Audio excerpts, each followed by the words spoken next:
Good morning, everybody. Welcome to today's webinar. What's it called? Raw to Wow. That's it. So we're going to be looking at a bunch of different shots and just taking you through some edits, essentially trying to get the best out of those shots that maybe are a little bit more difficult to edit, and just a few other general editing tips and tricks as well. So that's our plan for today. A couple of housekeeping things before we get started. As usual, we have a max of 60 minutes today, and we're not going to go over that, so we should be well inside the 60-minute mark, which is good. We are recording the webinar, so don't worry about having to remember everything. Whoops, hang on, I need to bring that up. We are recording the webinar, so it will go up on YouTube as normal sometime tomorrow. You're very welcome to submit your questions at any time, and more on that in a second. And of course, enjoy the chat room as you have been doing as well. So chat you've already found, but that's the first tab you can see on your interface. And I need to update my screenshots because Big Mark has updated recently, but I'm sure you'll get the idea. If you want to ask a question, as there is rather a lot of you, then make sure you use the Q&A tab, which is the second one along, because that will just separate out the questions from the chat, and then it's a little bit clearer to see what's happening. So please go for that if you want to ask a question, and I will do my best to answer them all if at all possible. Okay, and finally, if asking questions or chatting are not your thing, then you can also hide that panel and give yourself a bit more space on Capture One as well. So let us begin. All right, so this was our poster boy for the adverts that went out for the webinar. So I don't know if we'll start with that one. I've got sort of tried to pick a selection of shots just so we can, vary up our editing a little bit as well. Now, of course, if these aren't the kind of shots that you take, it doesn't matter. It's more about the technique, because all of the techniques that we're going to look at today, it's kind of universal. So don't worry too much about, I don't necessarily go to Africa and shoot elephants, for example. What we're going to look at there could be applicable to something else as well. So I think we'll start with this one, because this is quite an old photo. This is actually from a fellow staff member in Capture One, and I thought this one was interesting because pretty much it's interesting to see how it looks out of camera. So out of the bottom, that's how it looks out of camera, and we'll talk about what camera this is in a second, and then the sort of edits I played around with yesterday. Now you might be wondering, why on earth does this look so distorted? If we look at the metadata, this is from a Sony, you can see it here, RX100. Great little camera. It's actually my webcam. And Mark, can't tell you, but a slightly later one. But this is from the original RX100. So awesome little camera. But you would never know this, but actually from, if you like, the raw data coming out of the camera, it's actually a massively distorted lens. And then when you're looking at it on the LCD on the back of the camera, on the fly, it's correcting the lens distortion, which is pretty awesome. And then what Capture One can do can also read that data. So you can see here, Sony Cybershot RX100. And if we whack up distortion to 100, then you can see it corrects quite nicely. But that's an automatic process, but it was just interesting to see how far we can pull the pixels around and still get an acceptable result. So that was interesting, first of all, looking at that one. And then if we look at the crop of Capture One and we take this off, so you can see this section here, hide distorted areas, you can see just how much work the camera, not only internally and also Capture One, is doing to correct for that distortion. Now you might ask, why on earth would they build a lens which is so heavily distorted? A couple of reasons. The first reason is that distortion is easy to correct in software, and if you're not too worried about making the lens perform without any distortion, then you can make the lens much more smaller and much more compact, which the RX100 is. And it's much harder to, if you have a lens that doesn't have any distortion, then actually the hardest part then is to correct for sharpness. So a distorted lens you can make sharp corner to corner, or it's easier. A non-distorted lens gets more glass, more weight, and so on. Anyway, slight sidebar from what we're talking about today, but it also relates to if you're wondering why your photos come in cropped to Capture One, it's because we're automatically or potentially applying some distortion correction. If you want to disable that, you can click that little button there, disable default lens corrections, and then it will come in super distorted, as you can see. So I know that was a bit of a sidebar, but I found it interesting when I found out about it. So let's edit this photo. Let's hide our browser so we have a bit more room, and let's just pull out the crop so we're looking at the whole shot, for example. Now the first thing that we can see now, because this is, I said to my colleague, was your lens dirty or something, because there's quite a bit of flare as you can see, but maybe that was just the performance of the camera at the time, and it's a little bit noisy, but that's something we can clean up, and then we can help to abate this flare and so on and so forth. Now before we get to that, we've got a bit of the falling down building syndrome going on, so that means our verticals are like this, not like this, but we can easily correct for that. So if we grab our keystone vertical tool, and let's just go and whack this along the side of the building. Now the further out from the photo you can get, the more accurate will be. If you're kind of hovering around in the middle of the photo, it doesn't give much room for, or it gives more error, if you like, in the correction. So I'm going to go for something like that and say apply, and then that will just straighten this up a little bit. Now if you want to, I'm just going to tweak the rotation a little bit. So I'm going to shift click in here and just nudge that slightly. And if you want to, you can always increase or decrease the adjustments that's done. But Capture One by default will go to 80%.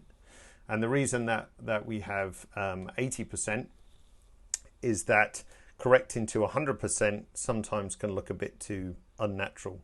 So the default is 80, so there's still a little bit of, you know, distortion in it. But if we put that onto 100, then you see the difference between those two. So again, there's 100, there's 80, just ever so slightly different. But for this one, we can actually get away with it being a bit straighter, like so.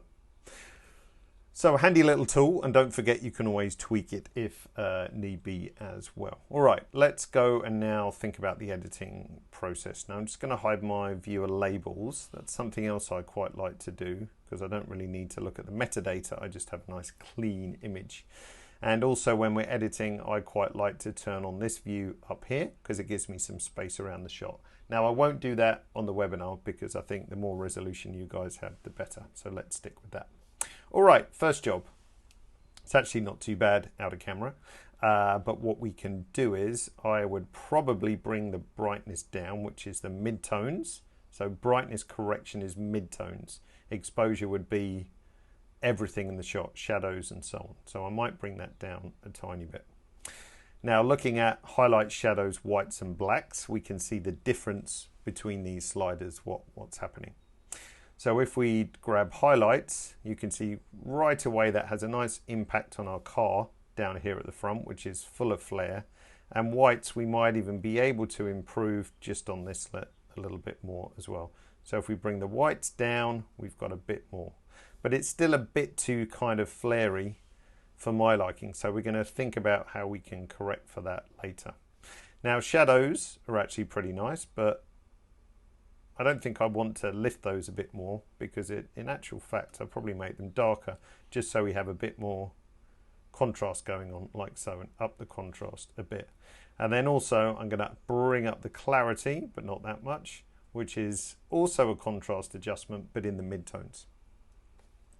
Okay, let's have a little look down here. I'm going to go to 200% just so it's easier for you guys to see. And let's have a look at what's happening with noise. Now in Capture One 20, for those of you who are not yet on Capture One 20, we made a few changes to the noise reduction. So even though the tool looks the same, and then the default values are always 50, 50, 50 in Capture One. Now, let's move that out of the way, sorry. So you'll always see 50, 50, 50 in Capture One, and we might see something different in single pixel. Another reason why I picked this camera, because by default, it needs quite a high single pixel correction. Now those values 50, 50, 50, they're always the same on the sliders, but what's going on under the hood, as we say, inside Capture One varies depending on the ISO of your shot. So this was a relatively high ISO, I think. We were at ISO 6400, so quite high for a camera of that type.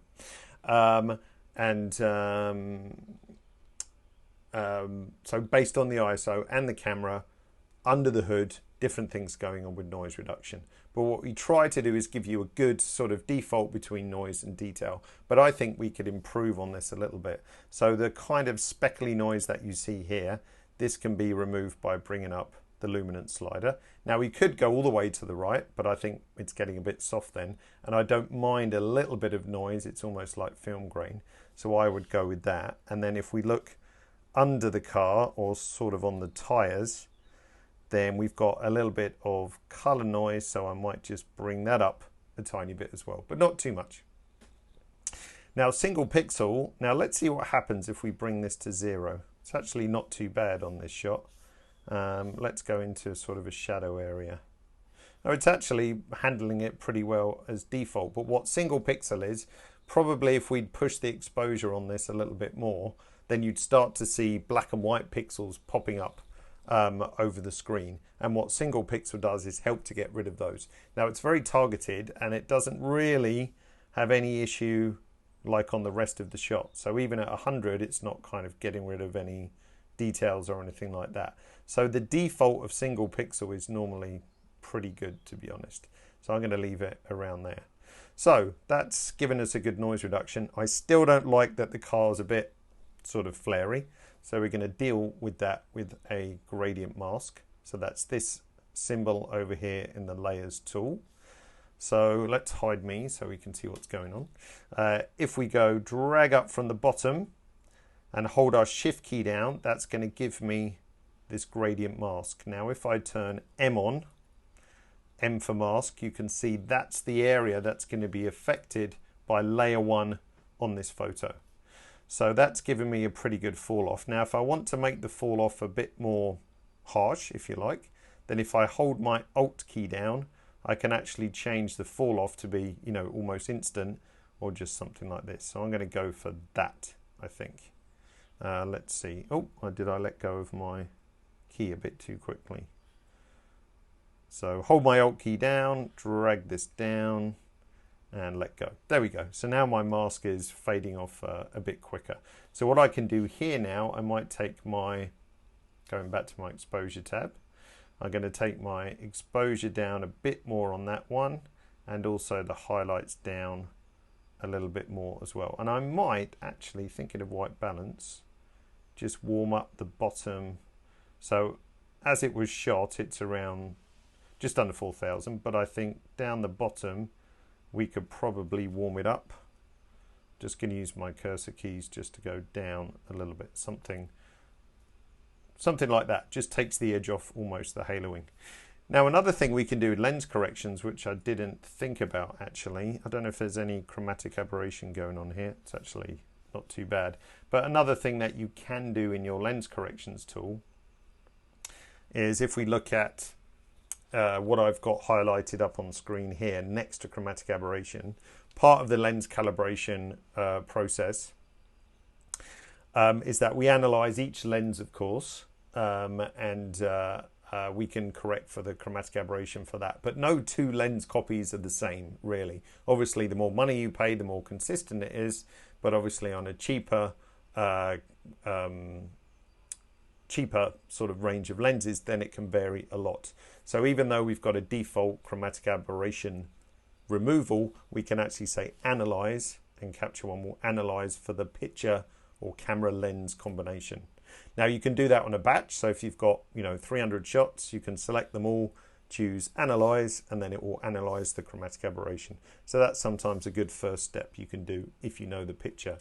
If you know the lens is going to cause you trouble. So last thing, I might just take saturation down a couple of points.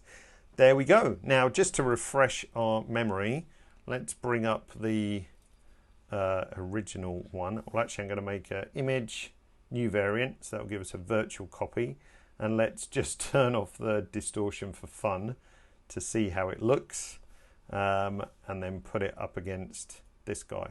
So again, the reason why I chose this one was really just to see how much you can bend pixels around, if you like, which is a lot in this case in terms of the lens correction. We did the perspective correction as well. Quite a lot of pushing around with noise reduction and other things. Let's just zoom them into 100%, and let's just sort of look at a relatively noisy area like that. So we've got a bit more sharpness. Noise reduction is fine.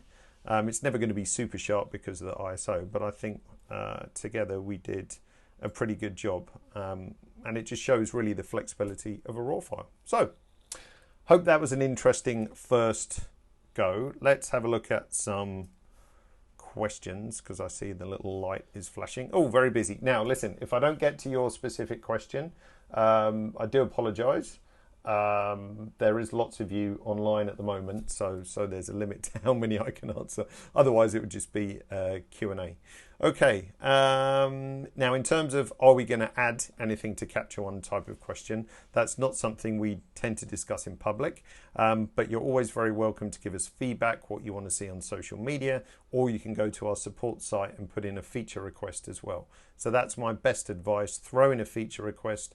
The more people who request it, the better it is, and so on. Can you turn a negative into a positive? Yes, you can actually. So go to your levels tool, and you want to switch the two bottom parameters. So watch this shot. So if I bring the shadows this way and the highlights that way, and we crisscross them, then you get a negative. So if you've got a negative, then you'll end up with a positive. So you've just got to crisscross those points, and then you can edit as normal. Is there a shortcut key for black and white? You know what, I don't think there is. That is a very good question. You could make a style with the black and white, but it wouldn't be a shortcut key. But it's not possible to turn on black and white with a shortcut, I'm afraid. Has to be a tick box. But you could add the black and white tool, right click, add the black and white tool to your most commonly used palettes, or stick it to the top of one, and then that way you'd be able to tick it on a bit easier. Let's see. What software hardware do you use for your webinars? A lot. That would be a long discussion because it took about 8 months to figure out. But 2 applications, additional hardware, and really with the goal to try and deliver as much quality as possible. You can always email the webinar inbox and I'll do my best to explain. Should we analyze for CA again after we finish making adjustments? No, because it's kind of at the raw level. Simon was asking that. So it doesn't really matter in the process when you say analyze. You don't have to do it for everything. You know, if you're making a shot where there's no chromatic aberration or very little, it's not a benefit, as it were. How do I put up more than one shot in the viewing field? Well, first of all, this button must be turned on, this little 4-way grid over here. And then as you shift click or command click more shots, then they tile up in the viewer, which is super nice as well, because it's great for comparisons. And if you want to zoom them all at the same time, hold down shift, and then you can zoom in and zoom out, or like so. So that's super nice to do. Can you use cursor keys in all your numeric boxes? Yes, you can. Yes, you can. And last one from Amanda, what's the difference between catalogs and sessions? Sign up for the webinar at the end of the month, April 30th, because we're going to go into that to some extent. So that's all about organization. Catalog, broad overview of your life's work. Session, designed for smaller singular projects. That's the bottom part. Okay, let's go to the next shot. All right. Okay, what shall we do next, people? Let's have a look. Let's do our poster boy shot from my friend Damon out in, where's the Damon? Qatar. So Damon shot this, not in Qatar, but in the Dolomites in Italy, if you can probably guess the location. So again, first of all, pretty good out of camera. I think that's not the same shot. That's what I came up with when playing around with it, just to kind of paint a bit of light in, really.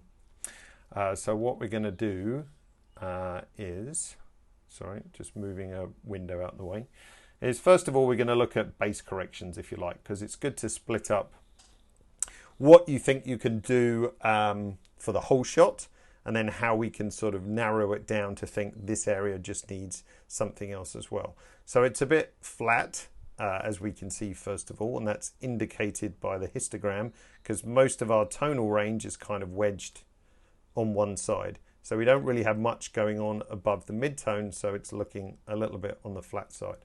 So what I'd start to do is open up the exposure a bit, but not too much, because it's kind of a dark and moody shot anyway. When was it taken? So sunset or late evening. So we don't want to make it look like it's in the daytime. That would be it's weird. So we can afford a bit of an exposure bump, and then go to levels and hit the auto, and that's just going to give us a better tonal range. Now I also think it's maybe slightly on the cool side, so I'm just going to bring it up a touch as well. Again, it's evening, so we don't want to make it look like the middle of the day. So that's a good good start point. Again, with our clarity, I would add some clarity, but not too much, just to get our mid-tones popping a little bit. And before I go any further, I'm going to hit C for crop and just give myself a more interesting crop to work with. So that's a good start point, which kind of has the elements that we need going on. This guy in the middle, excuse me, is the focus point, if you like. So this is what I want to draw attention to. So to help with that, I'm going to throw a radial mask in the middle. Now the radial mask is this guy here. So if we click that and start drawing, that's going to give me my radial mask like so. Now if I press M on my keyboard for mask, then that's going to show me how the radial mask is looking. So if I leave the mask on, we can change the feathering. We can rotate if I sit in the middle. So I might just spin it slightly. And if we grab the handles on either side, then we can change the shape of the mask like so. So I'm going to go with something like that. Press M again to take that off. And I want to just darken down the edges a little bit. Now we could use exposure. The only disadvantage of using exposure, if we look into the shadows, starting to get a little bit on the too dark side. Because when we drop our exposure, we're kind of dropping everything by the same amount. So highlights, midtones, shadows, everything's dropping down by the same amount. So I don't want those shadows to be too blocked up. So what I'm going to do is take my brightness down, because that's a little bit more subtle, like so. Now what we could also do is drop down exposure and then lift the shadows, but that's kind of why do it with two sliders when we can do it with one. So I find brightness works quite well in that respect. And if I'm worried about the blacks getting too dark, we could just lift them up a little bit as well. And maybe, yeah, I think that's good. So what I might do is just bring up the exposure a bit on the background, like so. Go back to my always name your layers, radial, so you know what the heck is going on, and then bring down my brightness a little bit more, like so. Now if you need to retrospectively move the radial mask later, you can do so. Just pick your radial again, and then we can shift this around. I'm just going to give it a little nudge like that, so nice and easy. Now as I said before, this guy in the middle, this is our focus point. So what can we do with that? I want to kind of make this jump out a little bit more. So I think this area could probably take a bit more, contrast and clarity and so on. So for example, on the background, if I whack up the contrast, you can see what it's doing. If I bring up the clarity, I think it can take a bit more, but the rest of the shot is fine as it is. So we can make a layer just for clarity. So I'm going to start with a new filled layer. Why? Because I want to see the effect that it's going to have when I start brushing it in or mousing it in. So right now this is a filled layer, so it's going to affect the whole shot, just so I can dial in what I think the effect should be. So I'm only looking here. I don't care what's happening to the rest of the shot because we're going to fix that in a minute. So I think if I zoom in a touch, how is this going to benefit? We can add a bit more clarity. We could add some structure. So structure's like a pixel edge definition. So it's nice and sharp. We can see all these rocky bits. There's no benefit putting a load of structure down here because it's not as sharp. So it's just going to kind of aggravate the shot and look noisy or make the edges look too sharp and so on. So a little bit there is good. And we might get away with a touch more contrast too. So that looks good, but we can see it's now affecting the whole image, of course. And I think that's too much for the background. So let's just call this rocks. And I'm going to right click and say clear mask. Now this will get rid of my mask, which is filled over the whole shot. But it now means I can brush it back in where I see fit. So I've picked my brush here over in the layers tool, so this guy, and now we can begin to paint this back in. Now to get the best effect, we want to play with something called flow. Now if flow is at 100, as soon as I start brushing, it's going to lay down the whole adjustment straight away. So that's like one pass of the brush, and let's do it.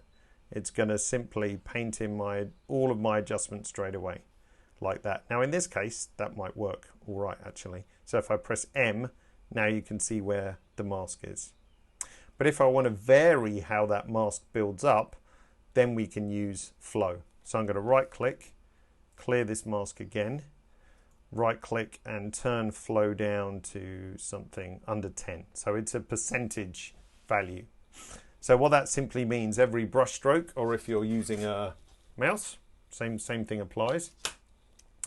Every brush stroke back and forward adds 7%. So 7, 14, 21, 28 and so on. So it allows the mask to build up slowly, and then you can stop when you're happy with the shot. So now when I brush, we can go stare at the screen. Let's turn the mask off, sorry. I can always zoom in a little bit and make my brush a touch smaller, and then we can just paint exactly where we think we need it. And this is the area that I kind of want to emphasize. So the more I brush, the more the mask will build up, and the more that clarity and structure effect will build in. So we could also do a little bit down here as well, for example. Now if we look at the mask now, see it's a little bit more subtle because it's kind of feathering off down here. And to look at the mask in an even more clearer way, we can turn on grayscale mask. And what the grayscale mask will just show us the mask not as red, but in steps of grayscale. So if we choose that, then you can see how my mask looks. Now white is at max masking, if you like, max opacity, and then the grays is somewhere in between. So you can see sort of down here, it's a little bit more subtle. So my corrections or adjustment will have less of an effect there at the other parts of the shot. So if we turn this off, the rocks, let's zoom in a bit. Lovely and sharp. So if we turn this on, then you can see the additional adjustment it makes. And then of course we can always right click and refine in these places like so, and so on. There we go. So do I want to do anything else? That is the consideration. Now, how did we start? If I hold my Alt key down and click on reset, then that's how it came out of camera.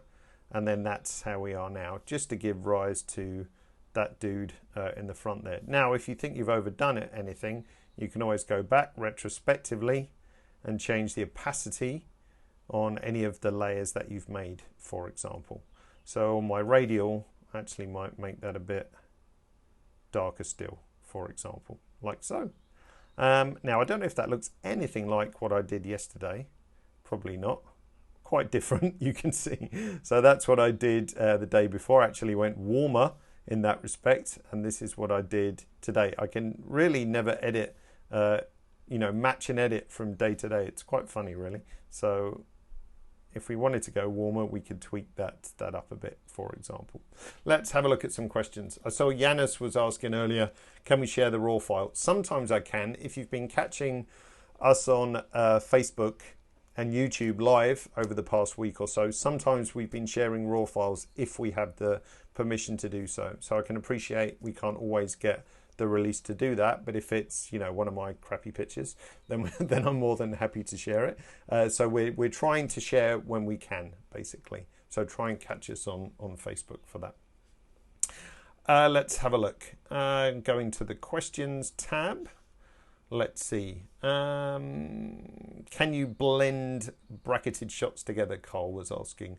No, you can't. So you need to use Photoshop or Affinity Photo, which we did on our live yesterday, which was cool. Kind of my first time using that. Affinity is a good deal at the moment as well. Let's have a look. Let's see. Is there a shortcut to return values to the default on sliders? That's a really handy tip, Jim. It's something I sort of take for granted. But if we want to return exposure to 0, which I often do if we're like playing and think, what can I do?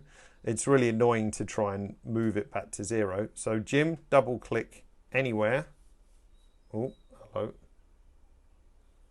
Oh, sorry, I thought my computer died for a second then, slight panic.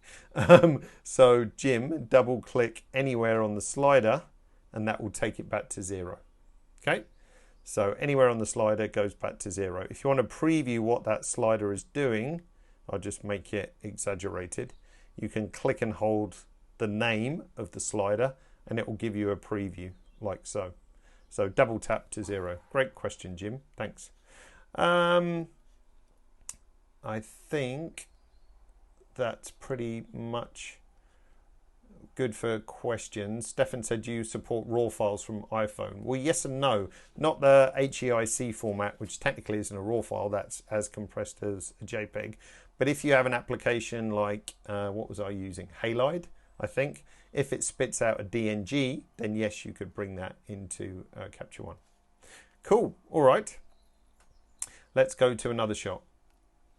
How did you do the before and after? That's a good thing. Alt. So hold your Alt key down, finger, Alt key, click on reset, and that shows you the before. That's how it came out of camera. And then that's after the edits that we did as well. Okay, let's have a look at another shot. Let's do something different. We did a landscape and a street. So let's go over to our lovely friend here and let's make sure we've got one. I'm just going to reset out of camera. Now this is actually a pretty easy edit, but the reason why I picked this was for a couple of reasons. First of all, let's crop it. Didn't pick it for cropping, that's for sure. The second one is also, you know, the ability to auto adjust should not be negated from now and then. Sometimes auto adjust works really well, sometimes it doesn't. Auto levels work super well generally because that's just bringing in the points to where they should be. But if we click and hold on our auto adjust button, you can see the various things that we can auto adjust. So you can pick and choose what you want to be in the auto part. Now rotation and keystone, I haven't checked those. They're only applicable for phase 1 cameras with the gyroscope inside. So generally I leave those ticked off. Now this is actually a phase 1 shot, I think. So it will actually auto rotate based on the levelometer, is that a word? Spirit level in the camera itself. So this shot actually works super nice. Boom, auto adjust, there we go. And it rotated well. So don't negate auto adjust as something that you can't use. Sometimes it's a really good starting point. I'd be almost happy with that out of the gate. I think it's a bit dark for my liking, so we're going to go on and do a few more tweaks. And there's something that I wanted to show you with the clone tool. I actually found a use for the clone layer, which I haven't normally found a use for, so there we go. So how would I change this? I think the shadows, see the auto has brought the shadows down a bit. I would actually prefer to open them up a bit because we don't want the skin tones to get too heavy. And also the blacks, which is the very darkest areas of the shot. You can see here, if we just tweak those, that's kind of the trees and our hairline, really.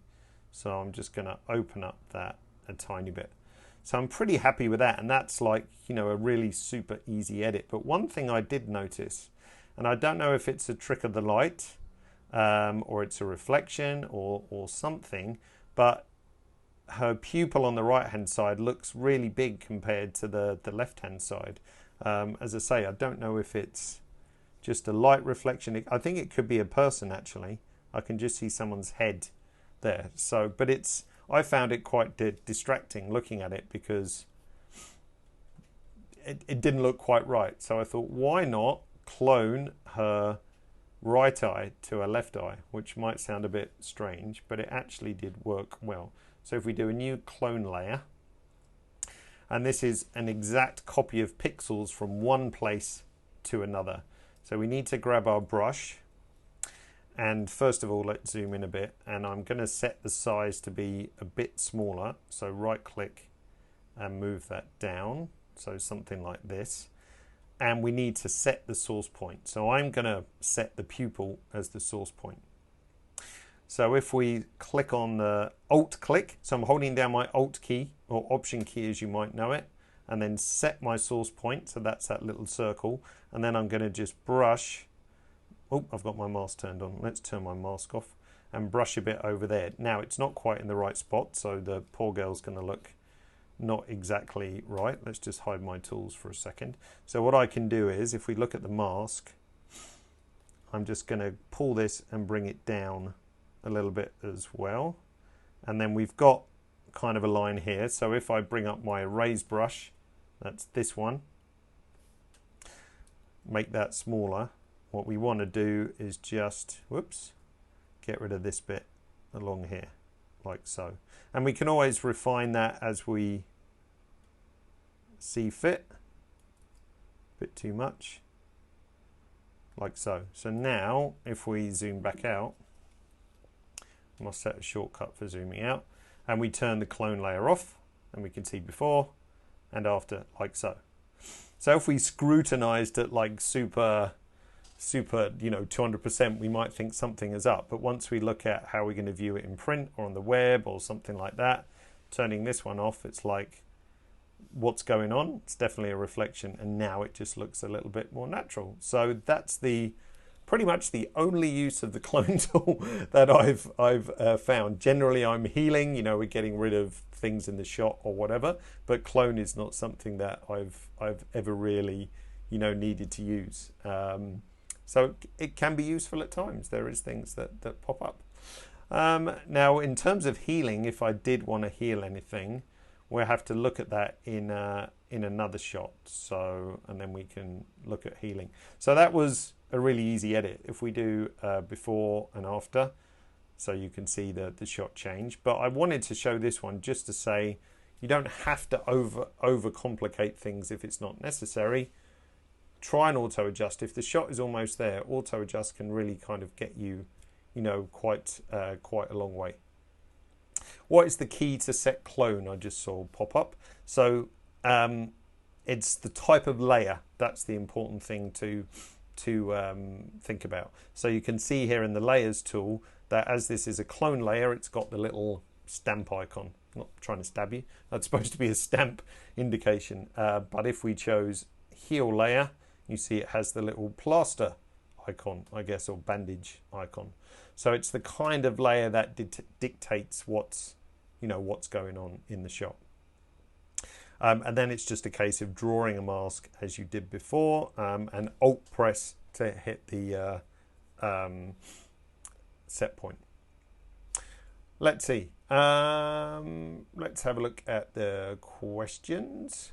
Emil's just taught me something. You can hold the Alt while dragging a slider to slow down the value change. Really? I didn't know that. So if I hold down Alt and grab exposure, doesn't work for me.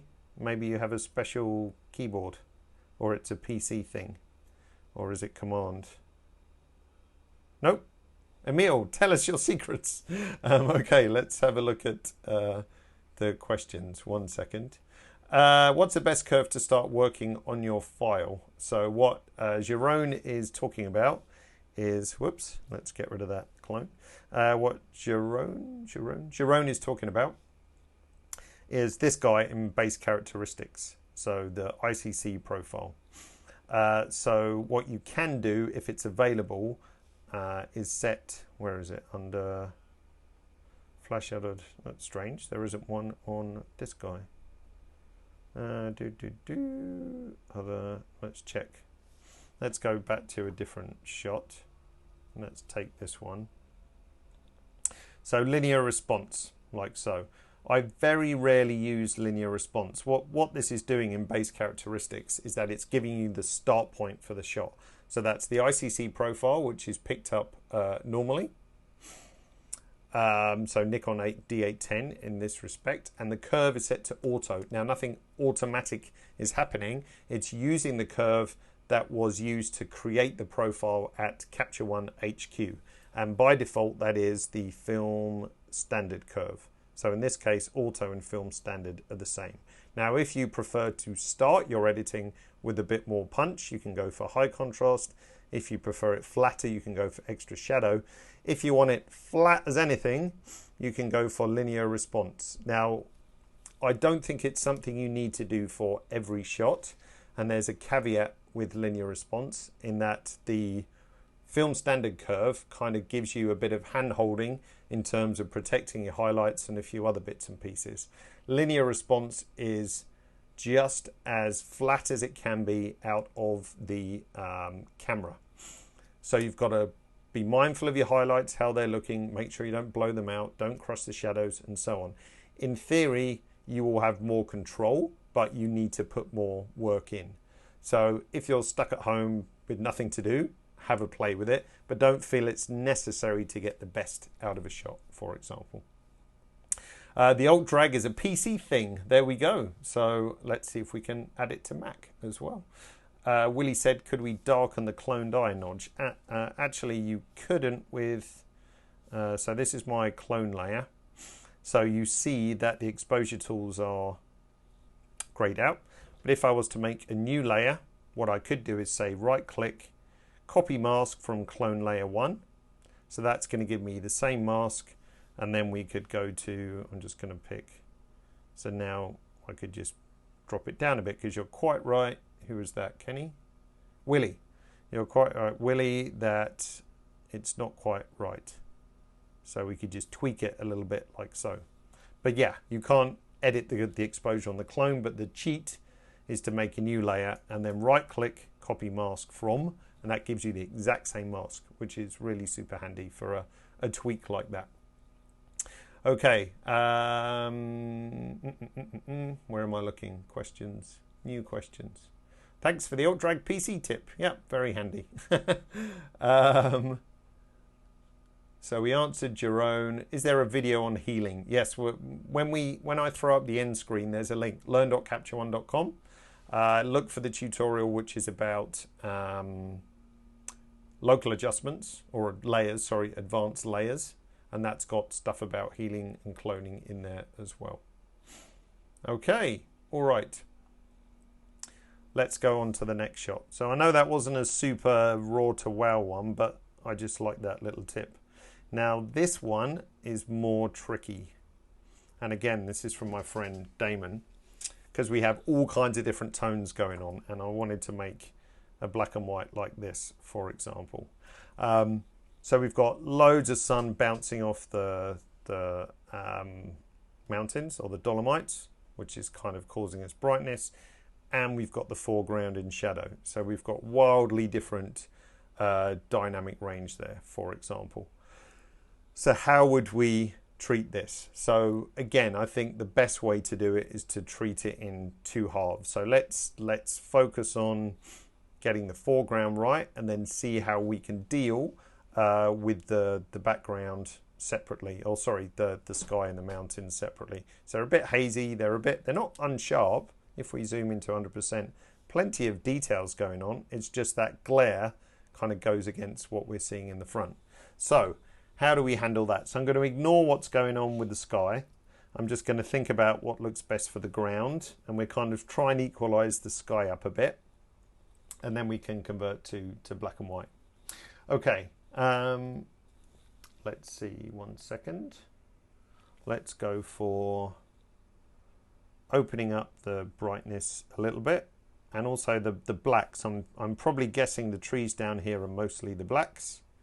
So obviously we don't open that much because now we're into weird HDR territory. It doesn't look right, but we could just open up a tiny bit so we can see into that a bit more, but it doesn't need much. I'm also just going to crop out a little bit of the foreground and a touch of the sky. So opening up the blacks just really helps us with those, if I go from extremes, those cloud shadows essentially. There just looks weird. So we need to just keep a sense of realism. Not too much contrast because I think it's going to block up quite quickly, but we could probably afford a little bit of clarity. And if you need to, you can always bounce back to the other sliders to balance it out. So that's pretty good for, I'm sort of looking anywhere. Let's throw in a wiggly line. I'm looking sort of anywhere below this section. So this is the bit I was looking at essentially. So the rest of it is kind of almost a separate task. Let's get rid of those. And now we can think about what to do with the mountains. So I'm going to grab a gradient tool once again, draw from the top, hold shift to keep it straight. And once again, I need to go and collapse that up a bit. Whoops, let go of my Alt key too quick again. That's my common mistake. So let's bring that down. So the fall off is sort of ending just about here, to be honest. Now, can we do enough in our gradient to satisfy what's going on here? Hopefully, if not, we might just do a couple of other tweaks to the rocks itself. So what can we do again? So this is bright, for example. I probably will bring the exposure down because it could all cope with it a little bit. I'm not too worried about the sky. I'm gonna, because this is blue, the sky is all the same color. Whatever we kind of do on this correction, we can, if you like, counterbalance that with the color editor. So my focus now is just looking at the rocks to make them, rocks, mountains, hills, whatever, to make them look as best as possible. So let's not worry what's happening to the sky, and let's see what we can do. So I'm going to bring the exposure down a bit. It's kind of getting a bit flat, so we might up the contrast a tiny bit, and then also some clarity. Now if we zoom in to 100%, we can probably get some structure in there as well, so they're nice and sharp. Now if we turn this layer off, remember, name your layers. If we turn this layer on and off, we can see what it's doing. So that's not bad, really. Do I need to bring in, just going to bring in the levels a bit so it's not too flat. Now the sky I feel has gone a bit muddy now, to be honest.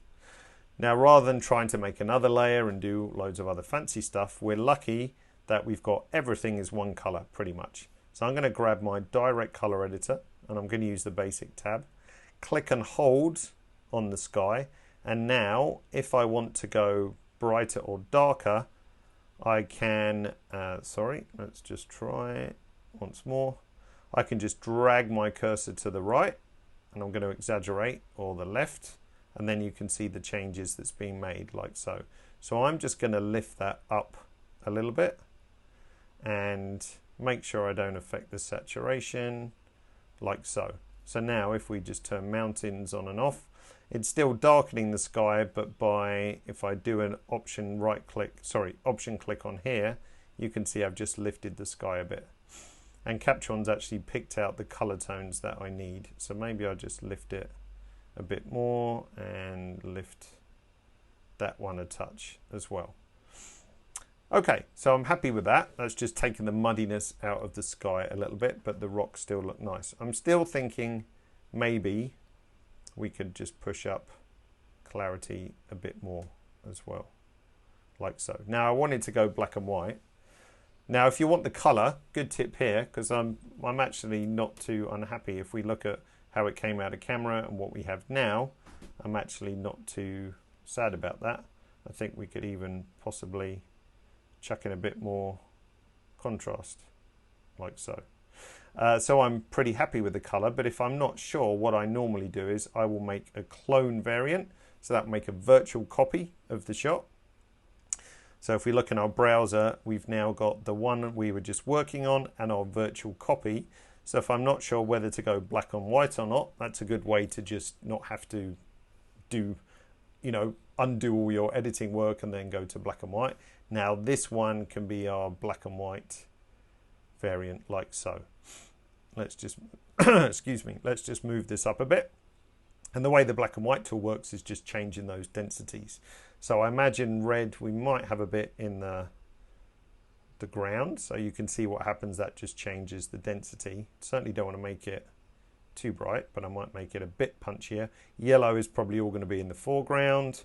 Green, not a great deal going on. Cyan, probably, again, not much going on.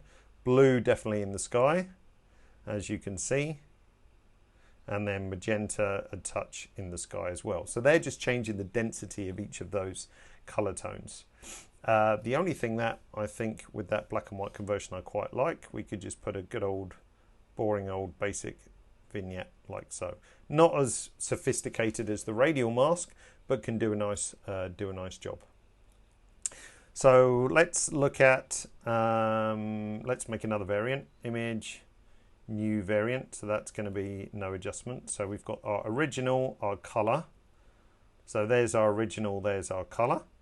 Hope you're happy with that edit. So again, original on the right, bit hazy, original on the left, looking quite nice.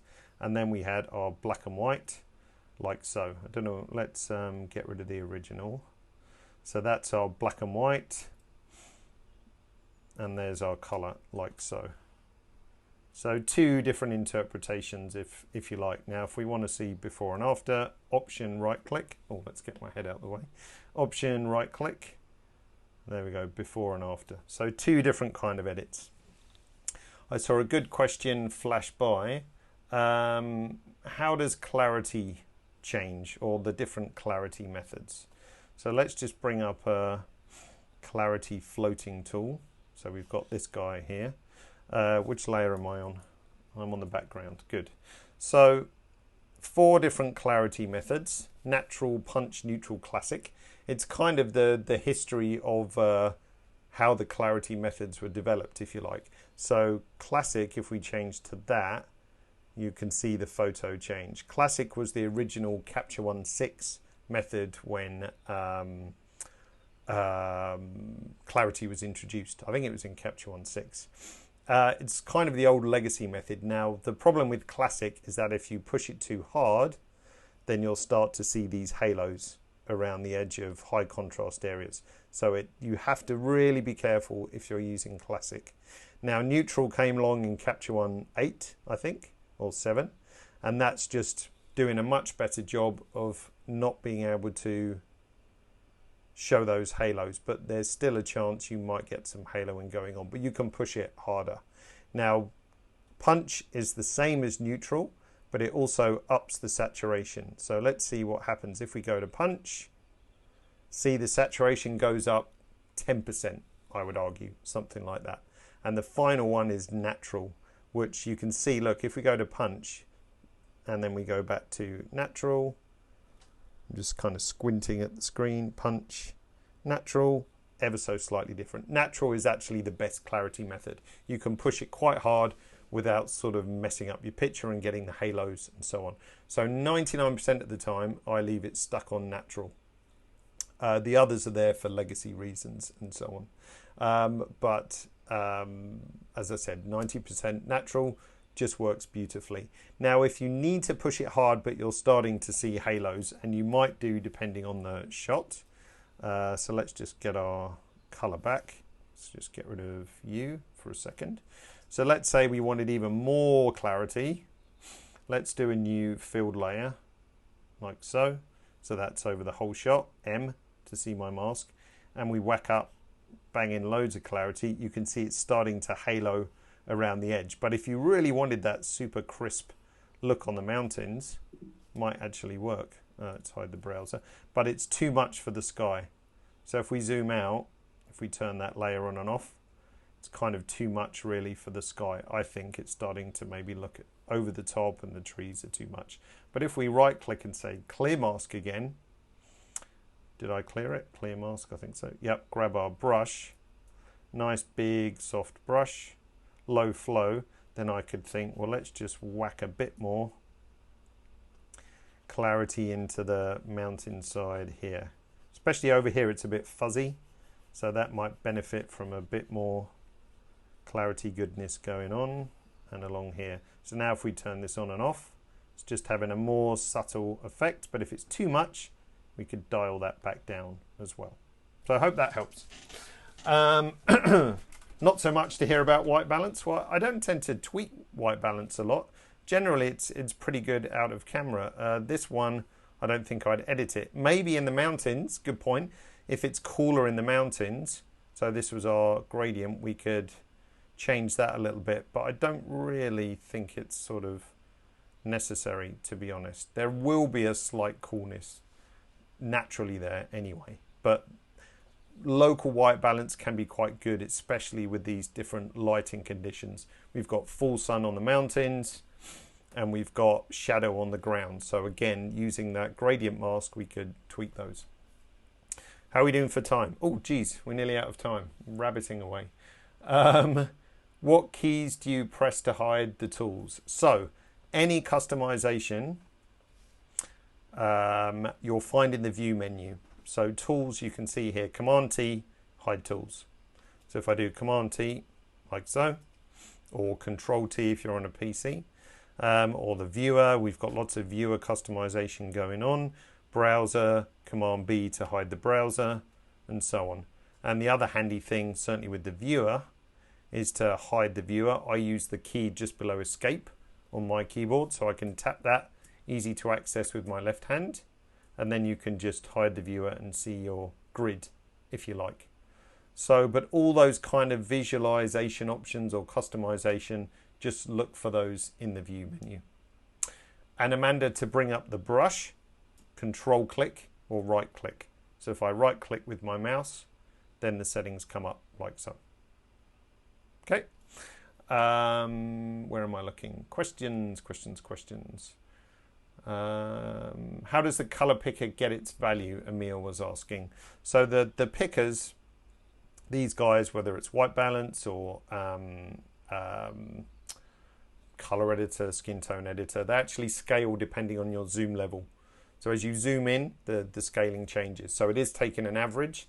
It was changed in Capture 120 because previously, like especially the white balance picker, if you had a noisy image and you were trying to pick your white balance, you'd see it jumping around if it picked up on a, slightly discolored pixel from noise. So it's bigger now in 20 and gives you a better average to give you a question, but also scales depending on your zoom level as well.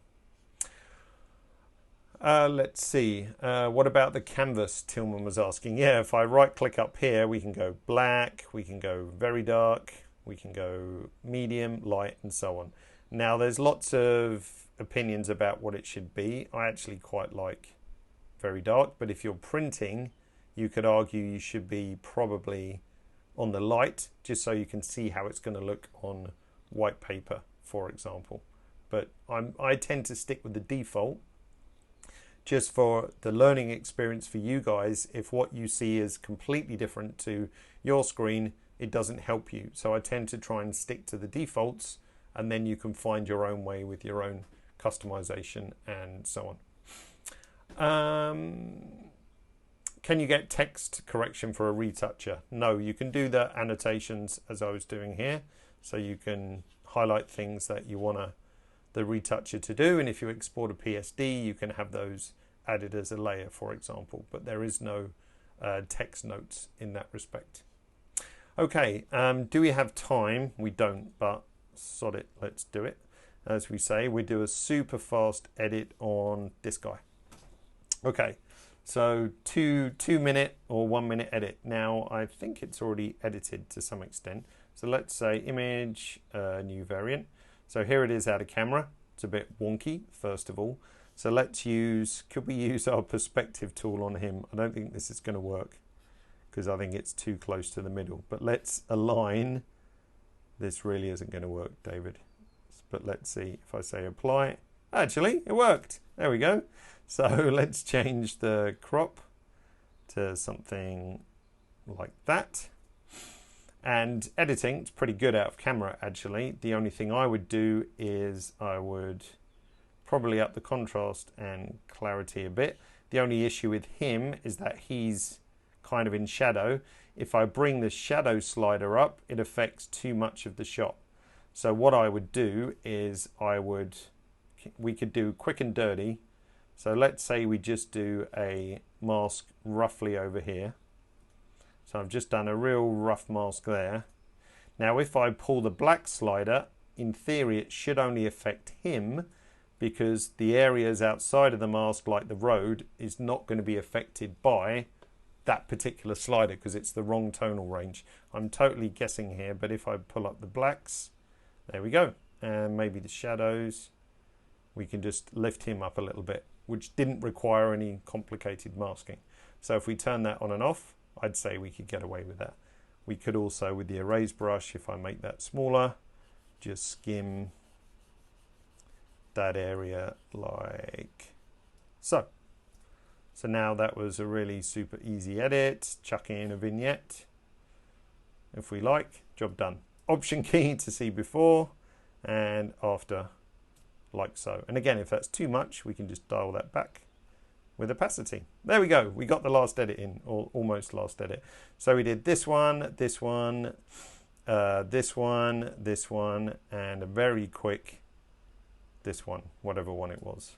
So we just about got through 5, but you guys had great questions, so that always helps.